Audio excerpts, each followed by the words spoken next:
Okay, let's start this thing up. Today it's November the 23rd, 1991, and we are in Snow Canyon, just north of Santa Clara, Utah, by the lava cave. The kids are down there looking in the cave, except Brian, whose foot's hurt, and Katie is here too.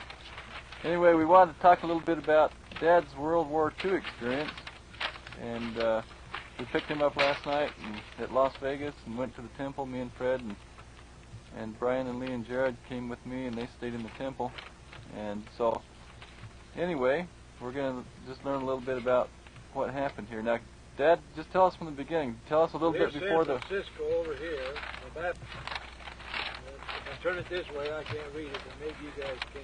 Wait, before you do that, even why don't you tell us a little bit before the war, how things were, and how old you were, and what day you entered? And well, in 1942, in December of 42, I enlisted. Maybe December. I'm getting too old to remember the dates. But anyway, in 40, I enlisted in the Army Reserve, so I could continue school. I was in Eastern Arizona College, Gila it was back in those days, and then I stayed in that reserve till I think it was April of 43, and then they called us into active service, and we got on a train in Thatcher. There's a little train, passenger train runs from there out to Bowie. We went out there to Bowie and got the main line and got on a Pullman car, troop train, and it took us on into south of Los Angeles, between Los Angeles and San Diego, at Fort MacArthur. Yeah, Fort MacArthur, California. That's where I was inducted. Then I went from there up to San Luis Obispo for my basic training, Camp Roberts, California. Then after that, I got to come home on furlough for a while, and I went back. They took me on up to San Pedro. Anyway, it was on up towards San Francisco, up in there, and I left San Francisco, which would be, where's this? Be clear over here. Here's San Francisco, here on the edge of the map here on the world, and I went down here to New Caledonia, which is right down here. It took us better than 30 days on a ship to go down through the ocean here to New Caledonia. Did you get sick? Seasick? No, never got seasick. And then from there, and by the way, I read the New Testament from there to there. And then from there, we came back up into the Solomon Islands here to Guadalcanal. Should be Solomon Islands. There's Guadalcanal, the black. The blacks of Guadalcanal. They just finished taking Guadalcanal, and the regiment that I went into was an Illinois National Guard regiment, and they lost a lot of casualties, and so I went into the Illinois National Guard, 129th Infantry. But in the Ohio Division, the Buckeye Division, the 37th Division, was been in a big fight in the Solomon Islands, and they lost a complete regiment. how many men are in a regiment? I can't remember. There's four companies to a regiment. There must have been close to 1,000 or more in a regiment. Anyway, they lost the whole regiment, so the 29th was Illinois National Guard was incorporated into the Ohio 37th Division, and so then it became part of it. So that's when I became a member of the Ohio 37th Division. It was on the Solomon Islands, and the Japanese are still bombing it, but they'd taken all the Japanese prisoners that they hadn't killed, but the planes still come over and bombed while I was there.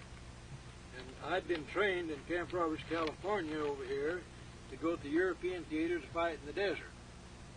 And so they sent me to the jungles down here in the South Pacific where you couldn't see nothing, and there's water and no sand and all that stuff. Over here I was trained as a rifleman to carry a 30-06. 30-06. Down here they issued me a little 30 carbine. Going into heavy weapons, into the mortar division. And I didn't know a thing about the gun, and we was going to the front line. And I said, well, give me some box of shells. I'm going in the jungle to learn something about this gun, so I did. I didn't want to go up there and try to fight somebody. I didn't know how to shoot the gun.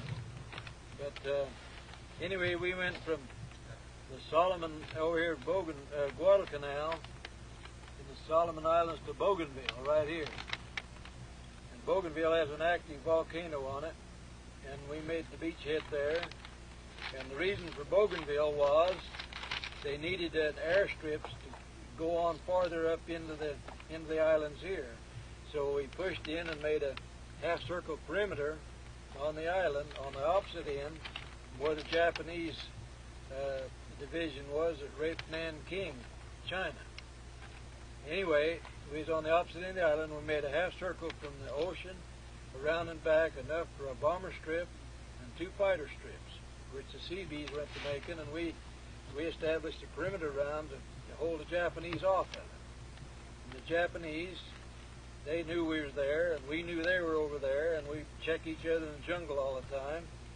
But they moved all their artillery from their end of the island over and took it apart and carried it to the jungle and buried it out here just in front of us.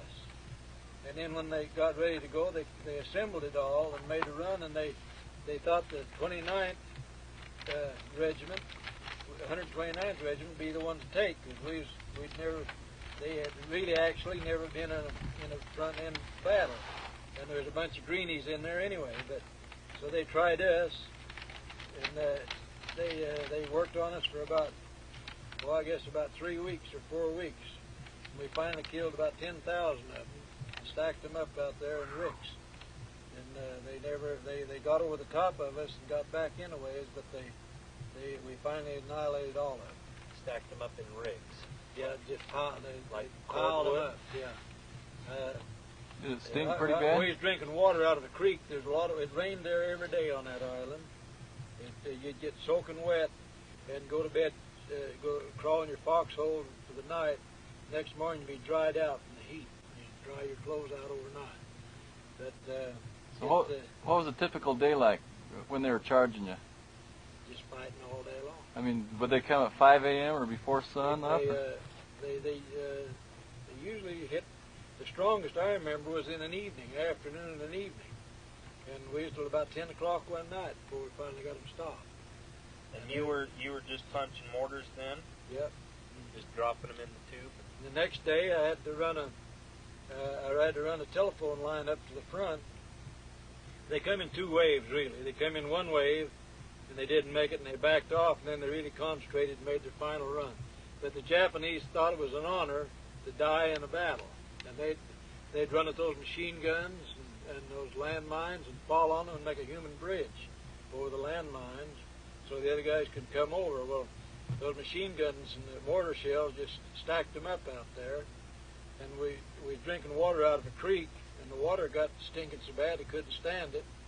And we was using chlorine tablets in it, but it just stinks. Even you boil it, it stinks.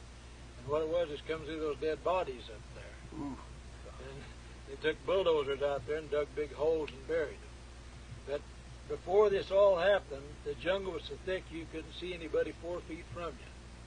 But when it was all over with, I went up there, and all it was just a desert of rock and steel out there. There's not a tree left. All it was, the ground was all churned up. It looked like it had all been crushed rock out there. And steel and rock laying out there where we'd done all of our shooting to. But we run out of ammunition twice during that battle, and we had to ration just so many shells, just every now and then shoot a shell, you know. And that's when the Japanese come in, and they got almost back to where we were at. The mortar company, Company H, the one I was in, was farther, be about 300 yards or so behind the front line where the machine guns was. And they come over the top of the machine guns, plumb back to within just a little ways of where we were shooting mortars from. What kept them from getting on over to you guys? We finally killed them. Just were you losing a lot of guys at the same time? Oh yeah, we lost a bunch of them. There's different types of mortar shells. One to penetrate the ground and explode. One to hit a tree leaf and explode. and different things like that. And we'd zero them in outside the machine gun pillboxes where these machine guns are all dug in and covered over with logs and dirt and everything and sandbags. And we zeroed them in outside that perimeter, you see, to kill the Japanese outside of that. But when they run those through the landmines and overrun the machine guns, those guys in those foxholes said, raise those things up. We said, we'd be dropping them right on you. Said, we'd rather have you guys kill us as these guys kill us. Drop them on us. So we just cranked them up and just started dropping them right on them and right on back. And those Japanese got in far enough that some of their knee mortars that they had was coming back into us, and one lit in a pile of ammunition right there where we was gathering ammunition out. It hit that thing, and boy, we dove under there, and shrapnel just flew all over us, but the stack of ammunition didn't explode. The next day, you can see the big shells that had been warped and everything else, but they didn't explode. And that was just about 10 feet from where I was at on that gun. We burned up one gun that night. Just completely melted. It just got so red hot it just buzzed out. It wouldn't work. What caliber? It's an 81 millimeter mortar. Dropped the mortar shell. You just dropped them so fast in there that it was just one right after the other, like that, just fast. Had three guys loading the powder on the powder packets on the rocket deal. It's like rockets, and you drop them in, and there's a shotgun shell in the bottom of that. In that charge that would fire it and it'd ignite the powder and shoot it back out the tube, see? Was it pretty loud? Yeah, you had to get your ear down below the top of it, and even then your ears just ring worse than shooting any big rifle you ever got around. and who would you adjust it each time, or would you just? That's what the telephone line was. There was one man had to be up on the front and tell us where they was hitting. You just lower it and raise it. And it was calibrated to raise and lower, and you had levels on it, just like the transit that was used later on in the concrete days. But anyway, you raise and lower it and angle it and move it around different ways to put your shells in different positions. And each shell was accurate enough that, I mean, from the last one that you could get pretty good. You'd hit within a 20 or 30 foot spot of where you're shooting. So what are these? I mean, what do the bullets sound like when they're going over you? I mean, when they're shooting at you. Is it just what kind of? Yeah. You just hear them zip by with that part of it. Yeah. Later on, up in Luzon, in the Philippines, those artillery, Japanese shooting artillery at us, you hear the boom and you hear the thing whistling through the air. Out of a big ship? Out of the big artillery guns in the mountains up there. And you hear them coming. But anyway, I run a communication line from the back to mortars up the front one day, and there was a sharpshooter, Japanese sharpshooter up in a banyan tree. And a banyan tree is just nothing but a bunch of roots grow up, and they all come together and make a top on. And he was up inside that thing. It must have been 20 feet through. And they couldn't see him in there, but he was in there shooting, and he just chipped the dirt up around me as I was running that line up through there, but he never did hit me with it. Down there that night when that mortar shell hit that stack of ammunition, a piece of shrapnel hit my leg and made a cut on my leg, but I didn't go in for any Purple Heart because I thought I was kind of dumb for just a scratch to get a Purple Heart. I thought you really had to be really wounded in order to get some kind of medal. But the worst part of all that was that I had a nervous stomach. And all that shooting, and you're shooting those guns, and people shooting at you, my stomach just gets churning, and I'd get diarrhea. And no place to go. And it was terrible. It wasn't as bad as being shot at. Did you ever sit down and just take a break? Huh? Did you ever just sit down and take a break? No. It was on that island that I felt my first earthquake.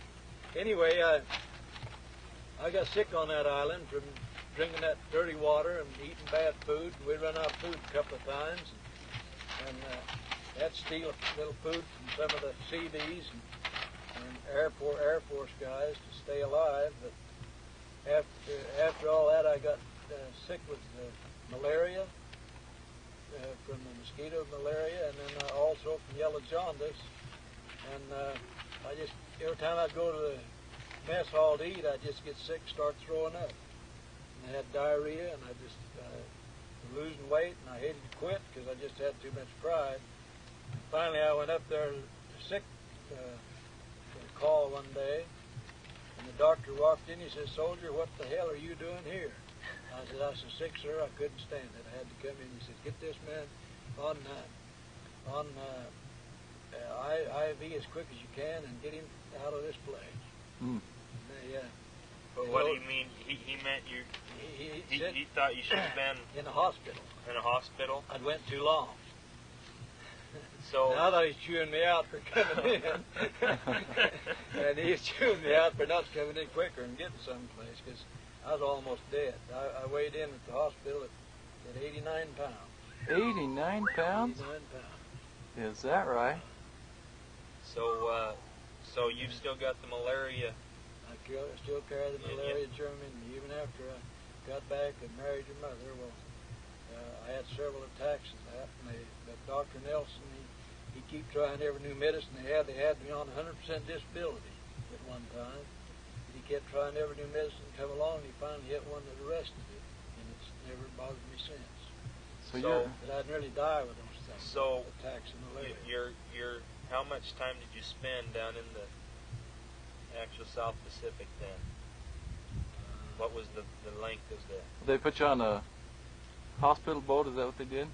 No, they put me on a C-47 plane and flew me back to Guadalcanal and put me in a hospital at Guadalcanal. Oh. At that time they'd set up hospitals on Guadalcanal. And they flew me back there, and an old southern doctor took care of me. And he said, "Well, I'm not going to operate on you." He said, "I'm going to..." And they got the malaria stopped with the different drugs they've got for that, so I wasn't having the chills and fever of that. But the jaundice, he said, was caused from dirt in my spleen, grease and contamination in the spleen. So he put me on a light diet and done some things like the old-fashioned deal, I guess. But anyway, it worked. He fed me a lot of lemon drops. Give me some lemon drops. He said, "You eat these all the time and try to keep your urine clear," because it was just as yellow as it could be, and all my skin was yellow. And that he got the diarrhea stopped, and because see, when your spleen plugs up, your gallbladder doesn't work, and that's why you don't want to eat no food. And you have the diarrhea, and you regurgitate anything that you do eat. And anyway, he put me on a light diet and got it turned around, and they always played bingo in those hospitals for something to do, and that if you'd win a bingo, you'd get different little prizes like toothpaste or soap or something like that, and get your picture taken. And one time I won a picture taking deal, so I sent a picture back to Mom, and she didn't recognize me. Is that right? Because I was so poor and thin. But anyway, after I got to where I was doing better than that, to leave the hospital, he sent me up to work in the kitchen for the Air Force people that took care of all the warehouses for the Air Force personnel of all the food that came in to feed the Air Force with. And this bunch of guys were just taking care of the warehouse, and they had a kitchen there, and he sent me up there to work in that kitchen. And that was the best thing that ever happened to me in my life. Where I left there, I weighed 210 pounds. No way. They had that little Frenchman there that believed in making French pastries, salads, and they'd have steak and roast, and even had ice cream. And that old Frenchman, he'd make cake and pies and everything. And I ate like that was a kid. where?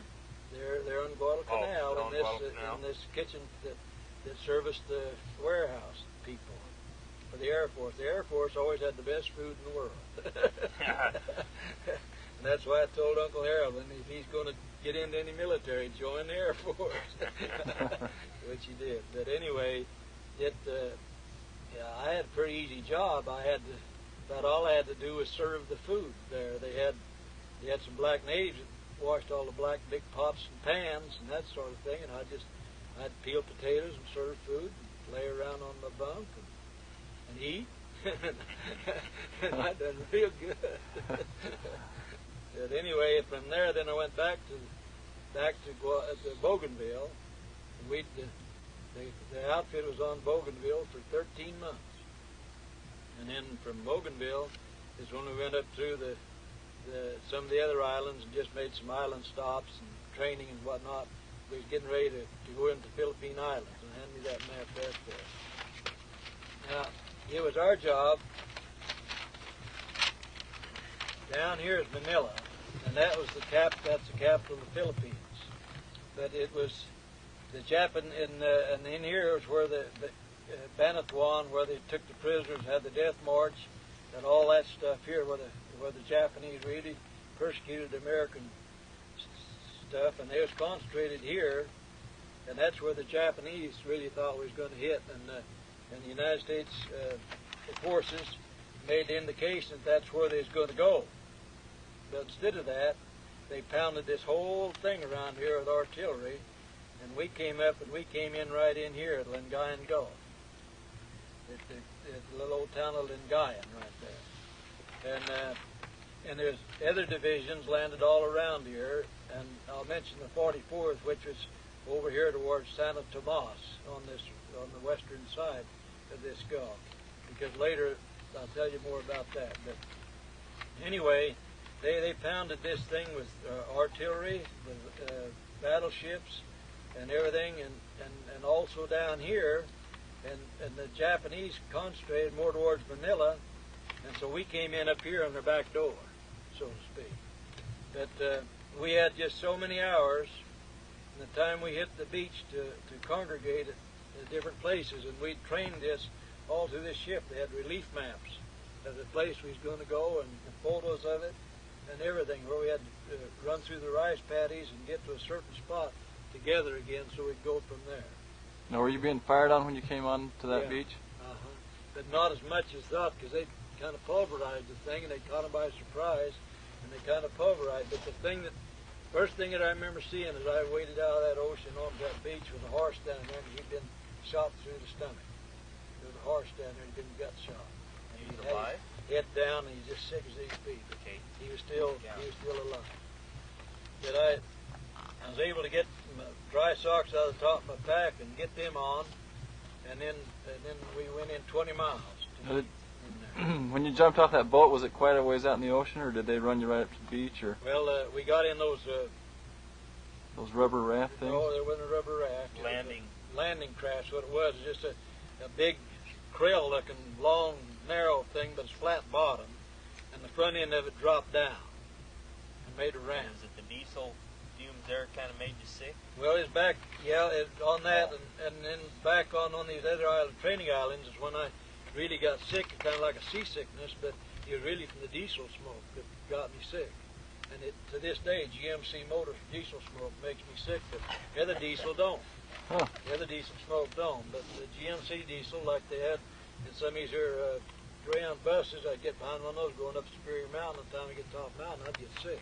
Huh. Just traveling up it. But anyway, I got in there and got in here and got my dry socks out of the top of my pack, which we had to carry up there to made the change and got those on, so I get on in and met these guys in here. And then from there Did you have a big mortar on your back at that time?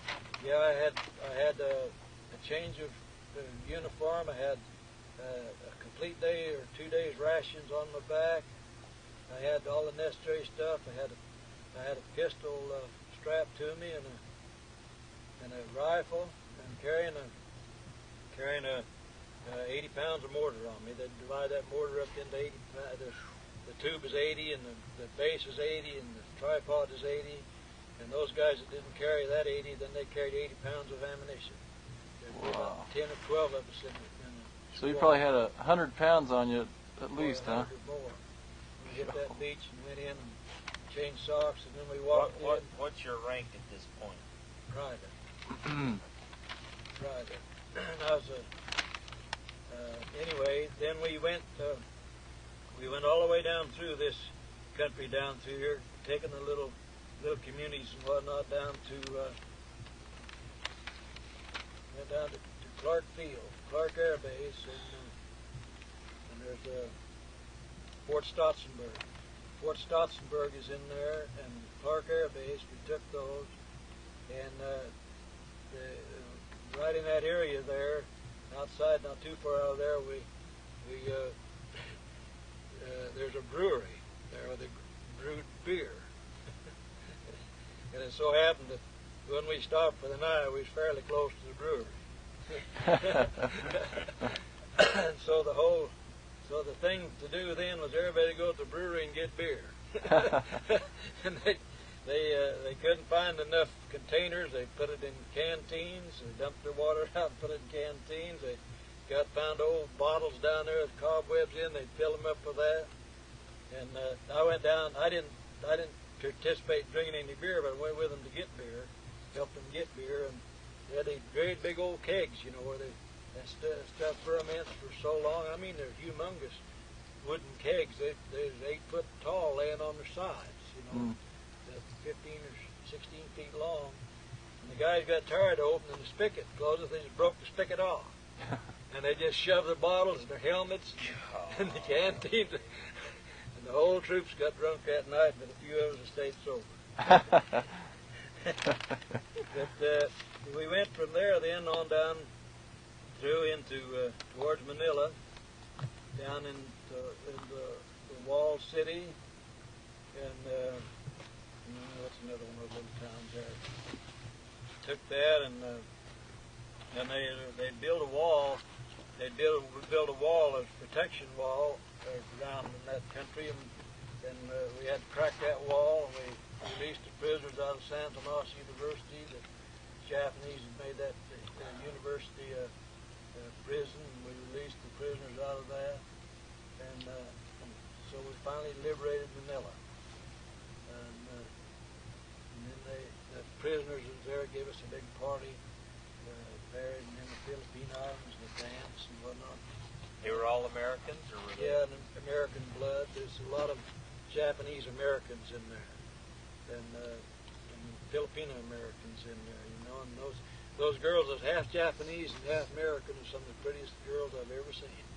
Black hair, dark eyes, and olive-colored skin.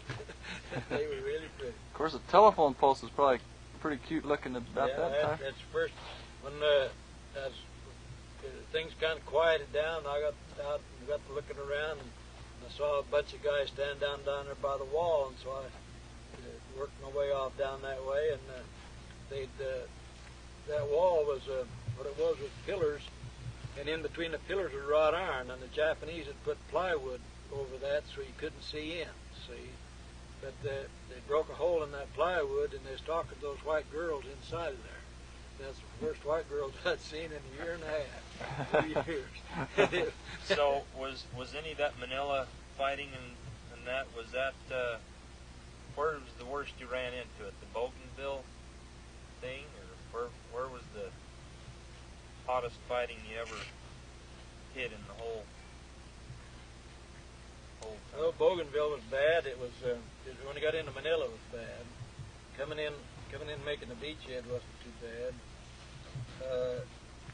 Trying to take Manila itself, Quezon City. We was in Quezon City, and we dug in. I was in a golf course there, and I dug a foxhole in the golf course there, and my buddy right behind me in a foxhole, a knee mortar hit him direct. Blowed him plumb out of the hole. Ooh. The knee mortar is Japanese knee mortars was kind of a small mortar. They didn't have to have a base. They just set it on their knee.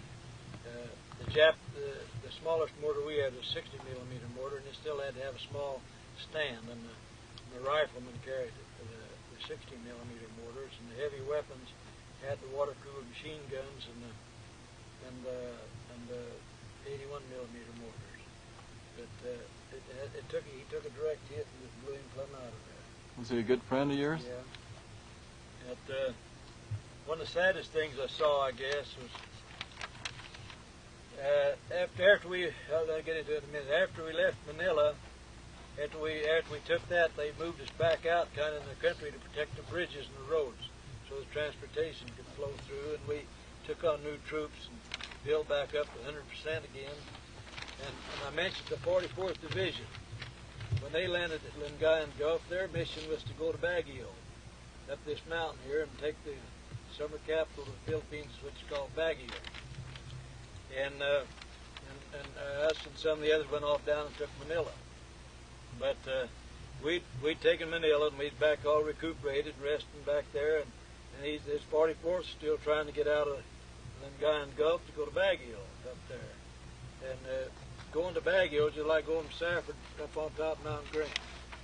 It's going up in the mountains and get up into pine trees.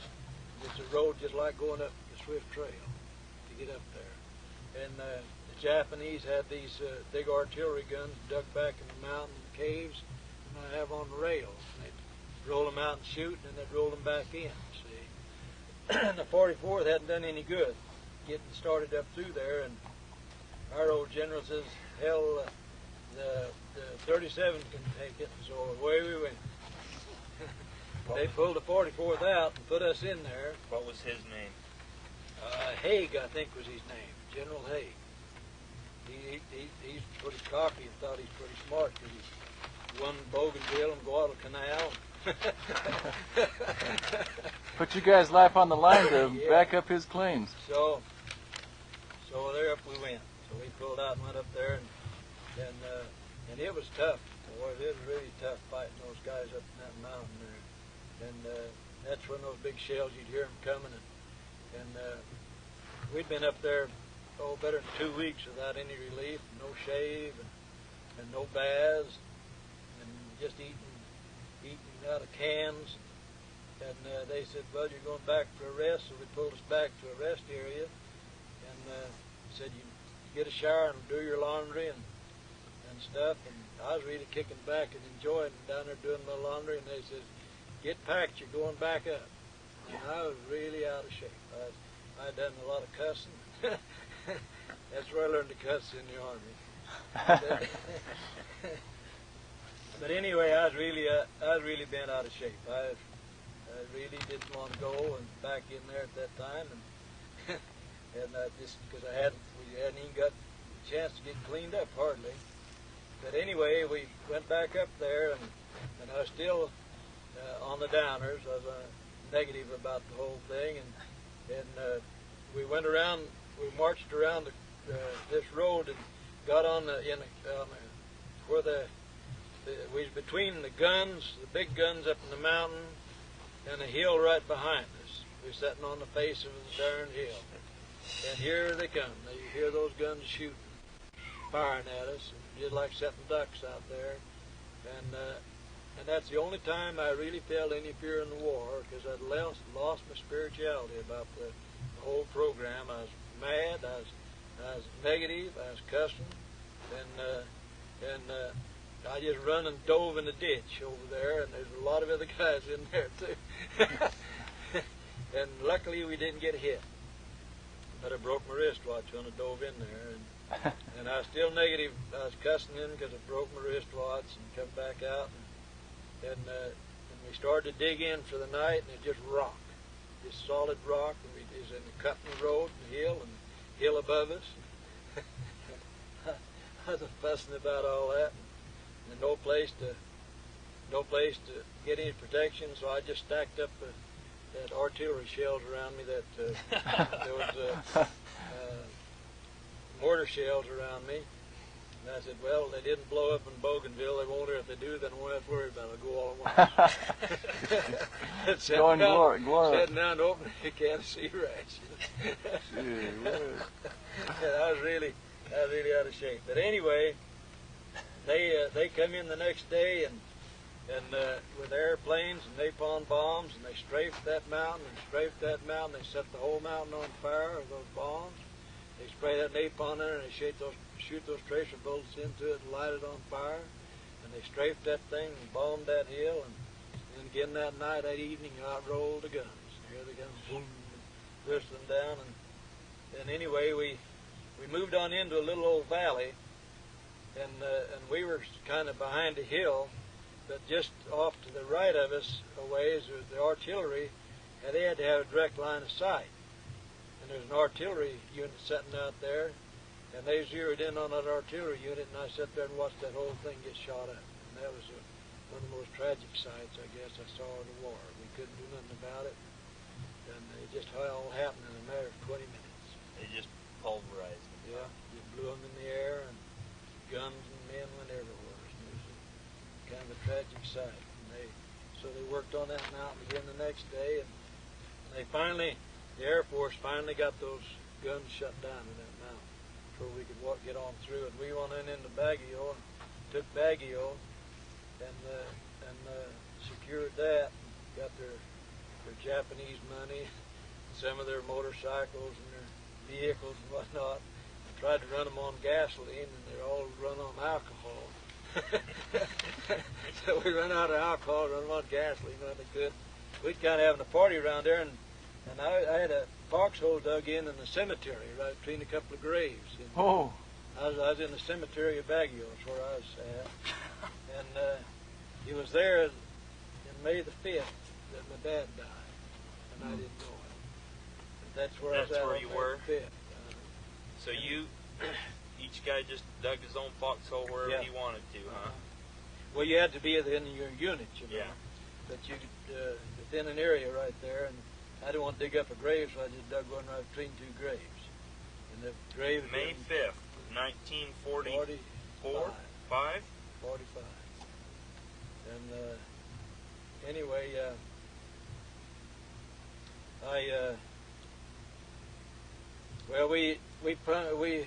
while all this was happening, the 44 we went around and come in on an easier road.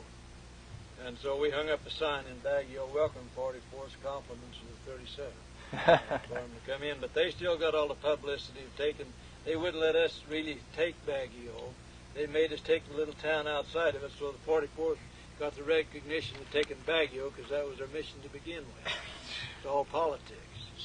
And so we hung up the sign about that. But anyway, after that, then they took us back out, and we went up here farther north to a bivouac area, and again we took on new people, and we took on a bunch of them on that one because we really lost a lot of them. We lost a lot in Bougainville. We lost more in this Baguio fight than about any of them, I guess. How long did it take a new guy to kind of get to where he was I mean, is it quite a process for a fresh guy to kind of get battle hardened and used to this stuff?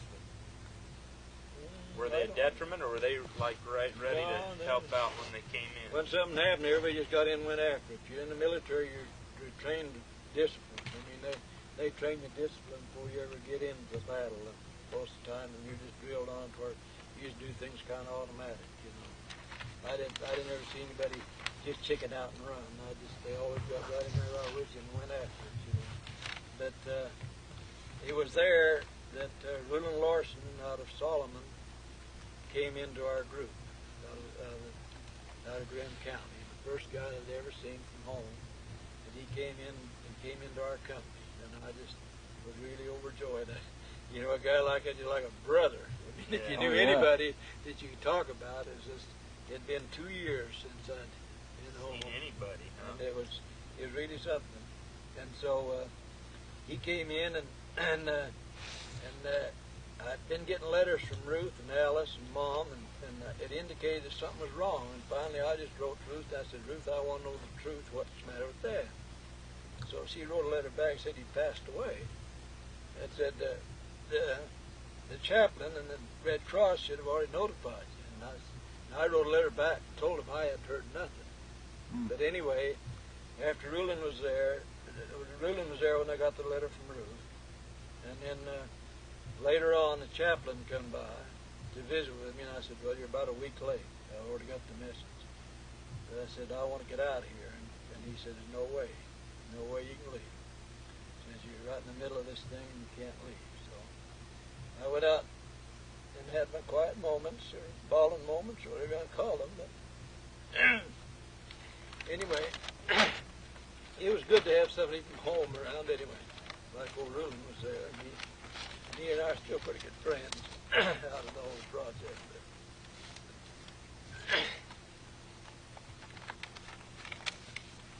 That was a pretty hard blow for you, huh? It really was. Dad and I was awful close a lot of times. But I'm sorry I broke up about it. Turn your camera off. Now, didn't they have you driving? Well, after we left this area where Rulon came in, and we'd done some more training, and then we went from there plumb to the north end of Luzon. I don't know whether I can find it on this map or not, but anyway, it's up on the very northern tip, someplace up here, that we was at, and we were, again, we was mopping up the area, the countryside, going in and cleaning out the Japanese, and I think it's Cagayan Gulf is what it was. This is Lingayen down here, but the northern tip, I think, was Cagayan Gulf up here that we was at, and it was a really beautiful beach. You go out 100 yards, I guess, out on that beach, and still not be up over your waist. It's beautiful, you know, and on our days off, you swim in the ocean and whatnot, and having a good time, and then we'd pull a detail to go out in the jungles and get the Japanese out.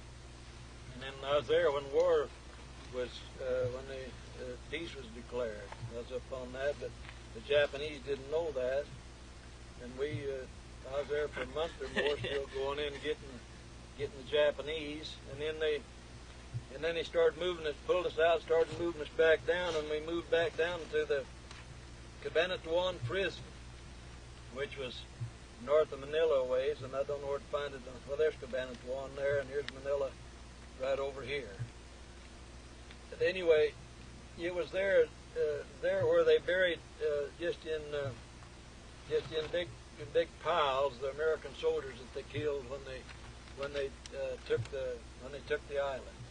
It's there's Cabanatuan right there, and here's Corregidor and all that, and the death march was up through there where they walked them to death and starved them to death and tortured them to death all the way up through there, and they'd bury 30 and 40 in a pile, and just be one marker up there telling dog tags and different things about, you know, who was in that pile. That I was at that area, and they assigned me to drive the Jeep for the general, and I'd take him down to Manila to his meetings and the parties and socials and whatnot, and I'd sat out in the Jeep and wait till he got through his dancing or party or whatever, and then drive him back that night to camp. And it was at Camp Banatuan that... what general was that? I don't remember his name. Present. Anyway, it was there that Kent Acey from Thatcher came into our group, and the reason he came in was he was been over there long enough that he was to come home on points.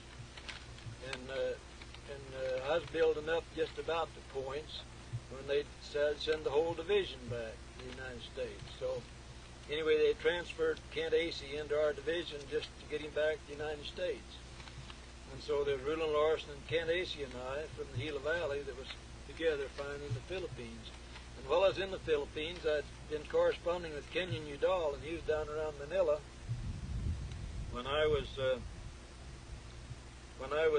up here after Baguio, after my father, and learned about my father, and I hitchhiked on GI trucks and stuff back down to Manila to try to meet him, but missed him by just a little bit.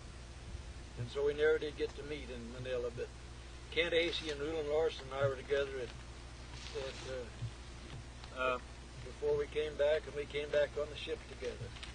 Do you remember where you might have been when you ever first heard that there was a special bomb used on Hiroshima? Do you remember where that ever first came? Well, it was while we was up at the Cagayan Gulf on the northern tip after we left Baguio. And you heard? We'd heard about. You heard that there'd been something done, huh? Yeah. I bet you guys were tickled pink, weren't you? Well, when that was announced in the war was over, we just really made a But the Japanese didn't know that. Well, the ones out in the country didn't. So they were still shooting at you. They were still fighting. They had no communication. The war was over. So, I mean, was the day you got on that boat to come home, just, how'd you feel that day? Well, that was a good day, but when I saw the old island of the United States, that was the greatest day of all. And it so happened we was going to go to Seattle. And we was on a Norwegian freighter. So it was an old Norwegian freighter, reefed and rolled and craked, and they'd cook up this conglomerate of food in their little old kitchen down there, and it'd come up through the pipes and out on the deck where we was at, and just make you about half sick. But anyway, we headed for Seattle, but for some reason or they changed and deported us back down to San Pedro, and went back into Fort McArthur, where I was initiate Just in the Army. San Pedro for the trip to Catalina, San Pedro? Yep. Right by Los Angeles there, huh? Yeah, that's where I was discharged, the same place I was inducted. Then you After- just, what, take a train home? I was inducted in 43, April of 43, and was discharged December 20th of 45. So My you got birthday. home for Christmas? Yeah, Barely. it was 5 days before Christmas. In California? We got in on the 17th. Oh. We laid out on that beach there and watched those gals on those bikinis, those guys on those boats come out there. And the ship had rocked when a bunch of sharp-looking gals come by. Everybody run to that side of the ship and look at it. And we laid out there for about a week trying to get in because everybody's coming in to ports and getting discharged, you know. And we finally got into the beach on the got into port on the 17th of December, and they had so many guys they gave us a 3-day furlough, and to be back on the 20th.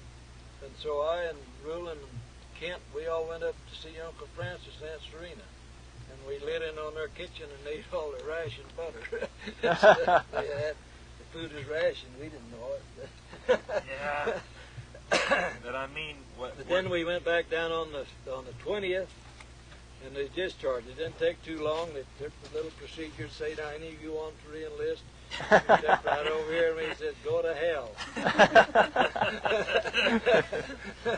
Didn't have Get to us think about outta it too here. much, huh? So we wasn't too long getting discharged, and when they gave us our servant's pay, and we had a they give you duffel any weapons? bags. I mean, did you get to keep any, like the revolver you had No. through it all? You have No. to give that all up? Oh, turned it all back in before I ever left the Philippines.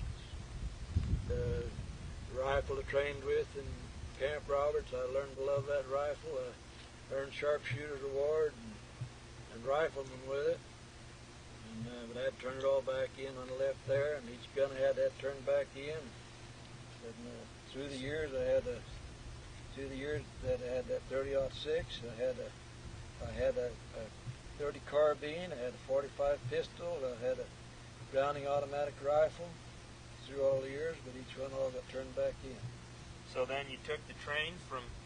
So then we got discharged on the 20th.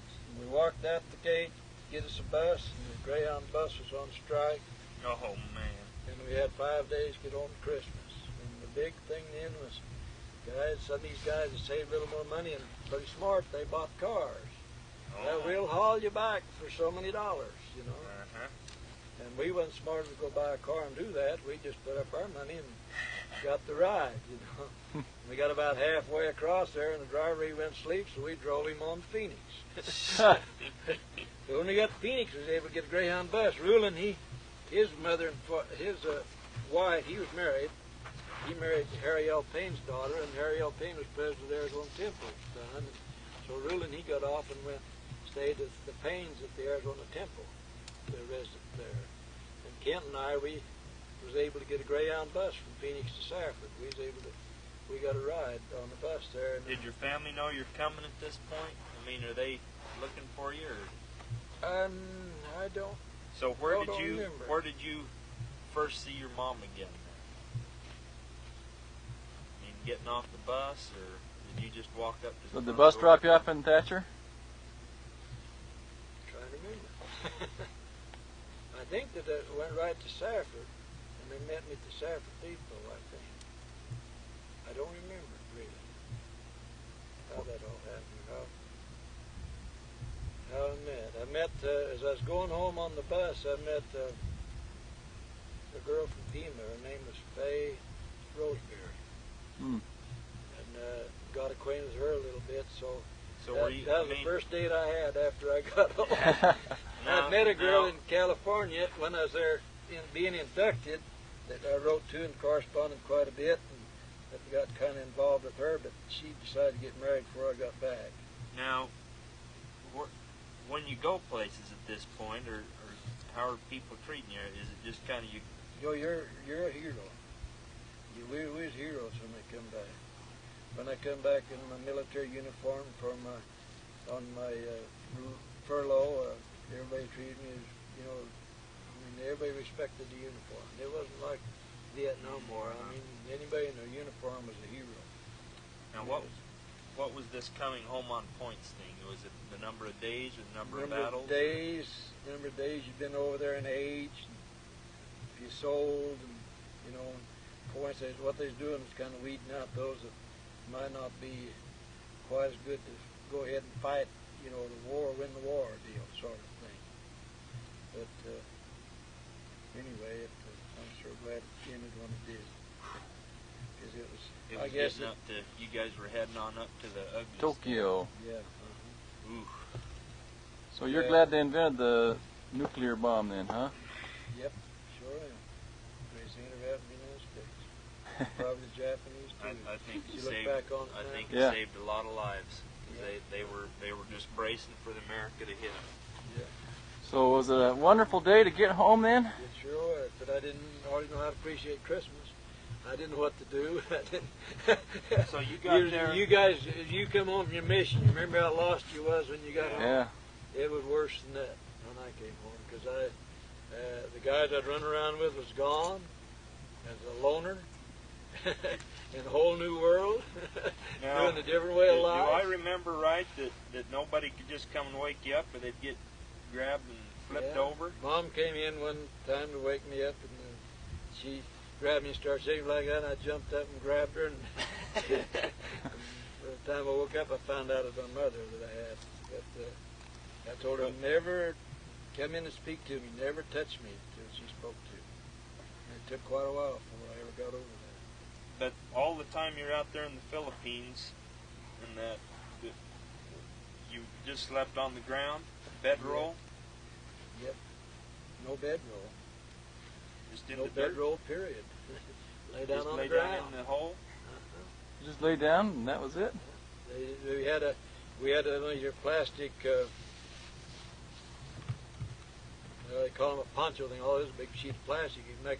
You can put up over a lean-to, you know, or something, you know, like a pup tent thing with a lot of plastic.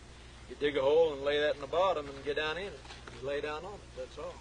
Was the rain warm enough that you didn't be and, uncomfortable if you were If wet? I had a jacket or my shirt, I'd take off and fold it up and make a pillow. So the rain was warm. Yeah, it's always warm. It's humid on Bougainville. It rained every day and 120 degrees. We're out of electricity here, so we're going to have to turn this off anyway. Good thing you ended the war for us there. Well, thanks, Dad. That was good to know.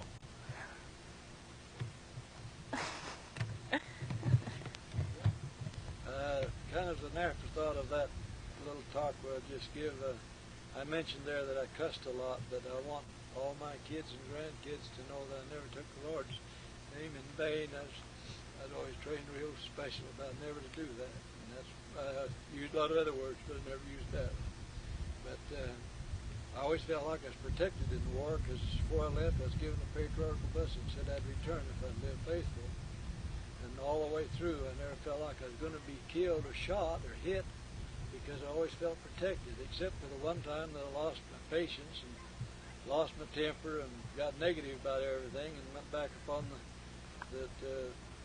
going to Baguio and that artillery coming. I just lost all spirituality and I figured I was going to get killed there, but the Lord protected me again and I wasn't. I was able to come back, but I always felt like that I would never be killed during the war, and I wasn't. You were blessed. It sure sounds like it. Who's this? Call runny nose down there. Got a runny nose down there too, huh? Another, man. Stand back so you can tell me about it real quick. Early so we can get to the fire truck. Yeah, Dad. So what's the story here, boys? Stand back, stand back so I can get your picture. And there's a jackrabbit. And we chased it, and we found these big old rocks. But then we went back, and we saw the jackrabbit again, just sitting on some lava, just went into a hole, and we didn't see it anymore. Yeah. And then we looked over Hurry. the thing, Yeah, and there's a big cave. Good.